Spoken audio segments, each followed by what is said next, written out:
bet no one thought they would hear this voice again. The last time this voice was used, humanity was being hunted down. Rest assured that isn't what's going on this week. This voice is being used because of time restraints. All of this is off the cuff because everything else I do is off the cuff. To the point. By the turn of the year there will be large changes to my output in general. The weekly stories and chapters will be no more, but they won't be gone forever.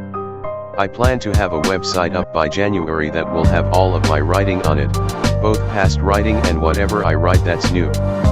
Status: Stranded will be cut short because I'm burned out by it, and at this point I wish I had done it differently. I can talk about that whenever the whole of the story is finished. But for now I'll bring the story to a stopping point that has enough incentive to continue in case I want to get back to it. As for other writing, Fantastical is a story and world that I'm excited to get out. What I wrote in November is merely a concept of what's in the world and also a trial to see if I could write more than 30,000 words with no dividing points, and I could. This first look into Fantastical is just a showcase of what's in mind so far. Whenever I start putting out Fantastical on the website, it will be written to be more of a story than to be something that fills in for content. Since stories aren't going to be on the channel anymore, that leaves music. And I still plan to post music on the channel, it just won't be as consistent as once a week uploads. The last thing that I want to say in this has to do with Coppola and YouTube. At face value on my end, YouTube was and still is in the wrong to my knowledge.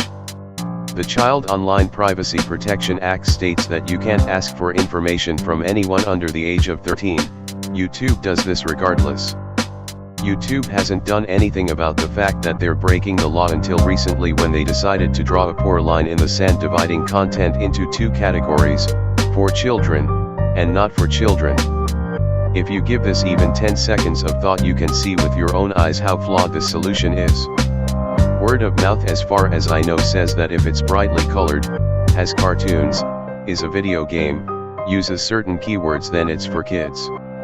If we use the logic system in our math classes, llamas in hats is a cartoon, therefore, it is for kids.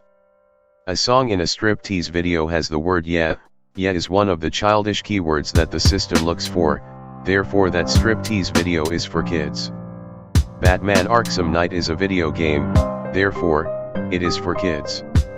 I could go on and on with this, and I haven't even brought up the repercussions of mislabeling your video. Personally, I don't see how I would be too terribly affected by the change due to the nature of my content.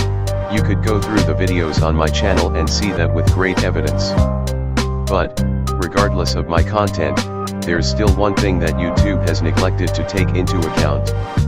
There's a supposed middle ground in the COPPA law that's labeled as for both kids and adults. This middle ground marks hundreds of thousands of creators saved from the detriment of labeling for kids, and the consequences of quote mislabeling videos.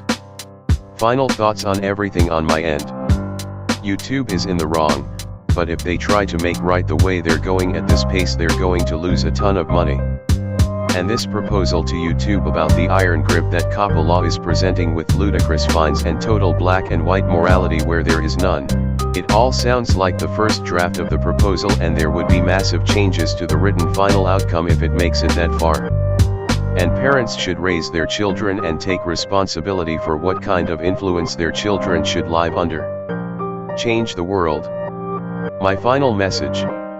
Goodbye.